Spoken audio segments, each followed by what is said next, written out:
ಇಂದೇ ಡೌನ್ಲೋಡ್ ಮಾಡಿ ಮತ್ತು ನಿಮ್ಮ ನೆಚ್ಚಿನ ಶೋಗಳನ್ನ ಆನಂದಿಸಿ.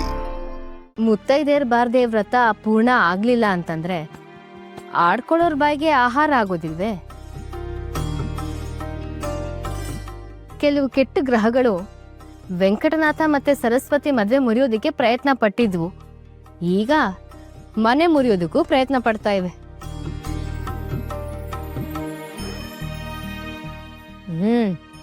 ಹೌದು ತಾಯಿ, ನನಗೂ ಅದು ಗಮನಕ್ಕೆ ಬರ್ತಾ ಇದೆ. ಇಲ್ಲಿವರೆಗೂ ನಡೆದಿದ್ದನ್ನೆಲ್ಲ ಮರ್ತು ಬಿಡು ಸೀತಕ್ಕ.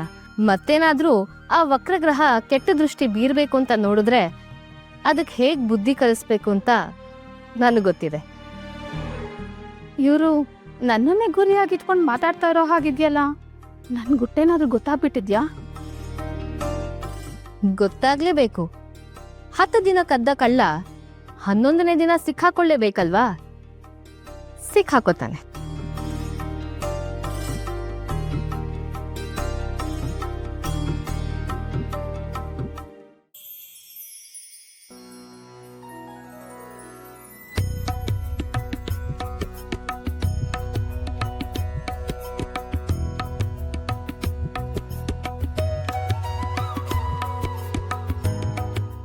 ನಿನ್ನೆ ತಾನೇ ಗೋವಿಂದ ಪಾದ ಬಿಡಿಸಿ ಗೋಪದ್ಮವ್ರತ ಮಾಡಿದ್ರು.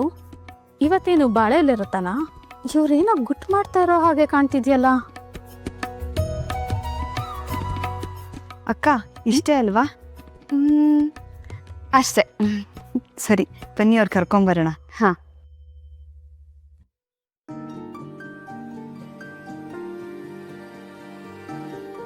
ಇಷ್ಟು ದಿನ ಅತ್ತೆ ಮತ್ತೆ ಕಿರಿಸೊಸೆ ಇಬ್ರು ಒಬ್ರಾದ್ಮೇಲೆ ಒಬ್ರು ಕೋಣೆ ಕಾವಲು ಕಾಯ್ತಾ ಇದ್ರು. ಇವತ್ತು ಈ ಬಸ್ರಿನೂ ಸಲೀಸಾಗಿ ಹೋಗ್ತಾ ಇದ್ದಾಳೆ. ಏನೋ ನಾಟಕ ನಡೀತಾ ಇದೆಯಲ್ಲ. ಇರ್ಲಿ, ಆ ನಾಟಕನ ನಾನ್ ಕಂಡಿಡಿತೀನಿ.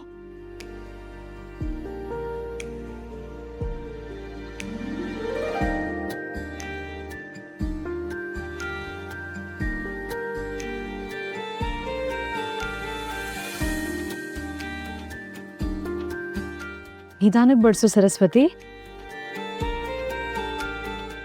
ರವ ಕುತ್ಕೊಳ್ಳಿ. ಅರೆ, ಇವಳ್ಯಾರು ಮುದಿ ಮುತ್ತ ಇದೆ? ಇವಳು ಯಾವಾಗ ಬಂದ್ಲು?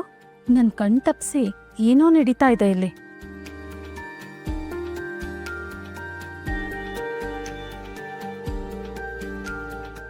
ಸತ್ಯವತಿ ಅಮ್ಮ, ನಿಮ್ಮನೆ ಅನ್ಕೊಂಡು ಸಂಕೋಚ ಪಡದೆ ಊಟ ಮಾಡಿ.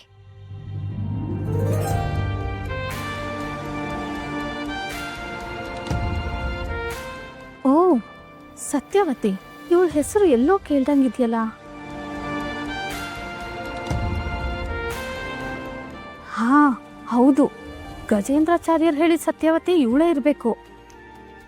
ಅಂದ್ರೆ ಇಷ್ಟು ದಿನ ನಂಗೆ ಗೊತ್ತಿಲ್ದಂಗೆ ಇವಳು ನಮ್ಮ ಮೇಲೆ ಬಚ್ಚಿಟ್ಟಿದ್ರಾ? ಇರ್ಲಿ, ಮೊದಲು ಈ ವಿಷಯನ ಗಜೇಂದ್ರಾಚಾರ್ಯರ್ಗೆ ತಲುಪಿಸ್ಬೇಕು.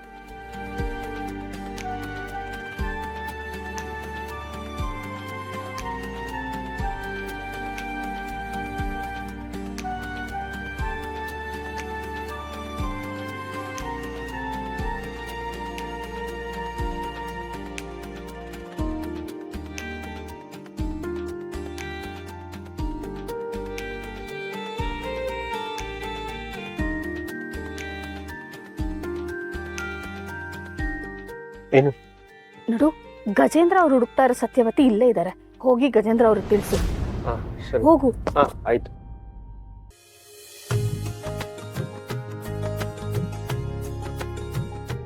ಮೂರ್ ಕಾಲ ಚೆನ್ನಾಗಿ ಬಾಳಿ ಮಕ್ಳ.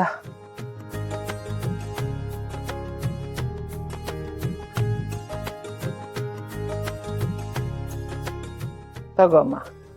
ಇದೆಲ್ಲ ಬೇಡ ಅಮ್ಮ, ನಿಮ್ಮ ಆಶೀರ್ವಾದನೇ ಸಾಕು ನನಗೆ. ಹೆಣ್ಮಕ್ಳು ನಮಸ್ಕಾರ ಮಾಡಿದಾಗ, ಮಕ್ಕಳನ್ನ ಮೊದಲನೇ ಸಲ ನೋಡಿದಾಗ ಏನಾದರೂ ಉಡುಗೊರೆ ಕೊಡೋದು ಸಂಪ್ರದಾಯ ಕಣಮ್ಮ. ನನ್ನ ಮನೆಗೆ ನೀನೇನಾದರೂ ಬಂದಿದ್ರೆ ಬಾಗ್ನ ಕೊಟ್ಟು ಉಡಿ ತುಂಬಿಸ್ತಿದ್ದೆ. ಸದ್ಯಕ್ಕೆ ನನ್ನ ಹತ್ರ ಇರೋದನ್ನು ಕೊಟ್ಟಿದ್ದೀನಿ. ದಯವಿಟ್ಟು ಬೇಡ ಅನ್ಬೇಡಮ್ಮ.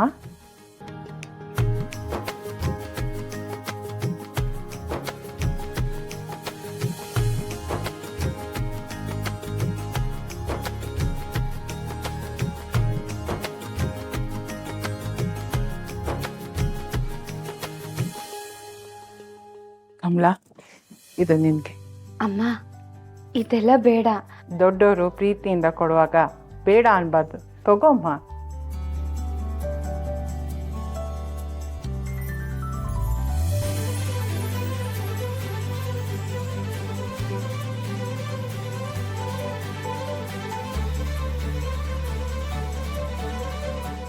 ನೀನೀಗ ತುಂಬು ಗರ್ಭಿಣಿ. ಇನ್ನೊಂದು ಜೀವ ಭೂಮಿಗೆ ಬರೋದು ಅಂದ್ರೆ ತಾಯಿಗೆ ಪುನರ್ಜನ್ಮ ಅಂತಾರೆ. ಆ ಭಗವಂತ ಸುಲಲಿತವಾಗಿ ನಿನ್ನ ಕಂದಮ್ಮನ್ನ ನಿನ್ನ ಮಡ್ಲು ತುಂಬಿಸ್ಲಿ ಮಗಳೇ. ಅಕ್ಕ ಇದೆಲ್ಲ ಯಾಕೆ? ತುಂಬಾ ದುಬಾರಿ ಆಗ್ಲಿಲ್ವೇ? ನನ್ನ ಪ್ರಾಣಕ್ಕಿಂತ ದುಬಾರಿ ಅಲ್ಲ ಗೋಪಮ್ಮ. ನಿಮ್ಮ ಮಗ ನನ್ನ ಪ್ರಾಣ ಉಳಿಸಿದಾನೆ. ನೀವೆಲ್ಲ ನಾನು ಜನ್ಮದಲ್ಲಿ ನೋಡದೇ ಇರೋಷ್ಟು ಪ್ರೀತಿ ಕೊಟ್ಟಿದ್ದೀರಾ. ಅದಕ್ಕೆಲ್ಲ ಬೆಲೆ ಕಟ್ಟಕ್ಕಾಗತ್ತಾ? ನನ್ನ ಮಗನ ಮದುವೆಲಿ ಶಾರದಾ ಅಂತ ಒಬ್ಳು ಬಂದು ನನ್ನ ತಂಗಿ ಪ್ರೀತಿ ಕೊಟ್ಟು ಹೋದ್ಲು. ನೀವು ಬಂದು ಅಕ್ಕನ ಪ್ರೀತಿ ಕೊಟ್ಟು ಹೋಗ್ತಾ ಇದ್ದೀರಾ. ಅಕ್ಕನೇ ಇಲ್ದಿರೋ ಈ ನನ್ನ ಕೊರ್ಗನ ಆ ಭಗವಂತ ಈ ರೂಪದಲ್ಲಿ ತೀರಿಸಿದಾನೆ ಅಂತ ಅನ್ಸುತ್ತೆ. ನಿಮ್ಗೆ ಏನಾದರೂ ಕಷ್ಟ ಅಂತ ಬಂದರೆ ಒಬ್ಬ ತಂಗಿ ಇದ್ದಾಳೆ ಅನ್ನೋದನ್ನು ಮಾತ್ರ ಮರಿಬೇಡಿ. ವೆಂಕಟನಾಥ, ಒಬ್ಬನೇ ಹೋಗ್ತಿದ್ಯಾ? ಜೊತೆ ನಾನು ಬರಲೇ? ಬೇಡ ಅಣ್ಣ, ದಿನ ಓಡಾಡೋ ದಾರಿಲಿ ಭಯ ಏನಿದೆ ಅಣ್ಣ? ಏನು ಬೇಡ. ತುಂಡ್ಬಂಡಿ ಮಾಡೋಣ ಅಂದರೆ ಸತ್ಯವತಿ ಅಮ್ಮ ಬೇಡ ಅಂತಾರೆ. ಇಷ್ಟು ದಿನ ಸುಖ ಸವಲತ್ತುಗಳನ್ನೆಲ್ಲ ಈ ದೇಹ ಅನುಭವಿಸಿದೆ. ಈಗ ಆಧ್ಯಾತ್ಮದ ದಾರಿ ಹುಡ್ಕೊಂಡು ಹೊರಟಿದ್ದೀನಿ. ಸುಖಗಳನ್ನ ತ್ಯಜಿಸ್ದಾಗ್ಲೇ ಮೋಕ್ಷದ ದಾರಿ ಕಾಣೋದು.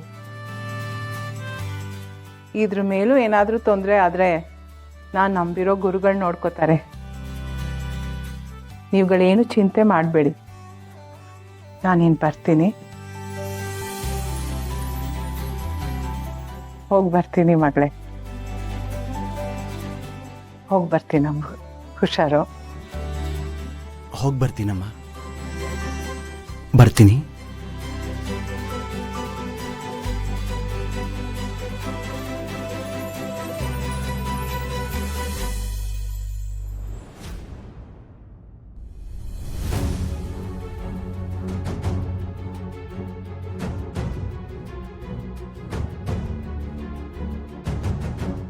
ಒಬ್ಬ ಹುಡುಗ, ಒಂದು ವಯಸ್ಸಾದ ಹೆಂಗಸು, ಈಕೆನ ಕೊಲೆ ಮಾಡೋಕ್ಕೆ ನಮ್ಮಂಥ ಬಲಶಾಲಿಗಳು ನೇಮಿಸಿದಾರಲ್ಲ ಆ ಗಜೇಂದ್ರ ಆಚಾರ್ಯರು, ಅವರಿಗೇನು ತಲೆ ಕೆಟ್ಟಿದ್ಯಾ?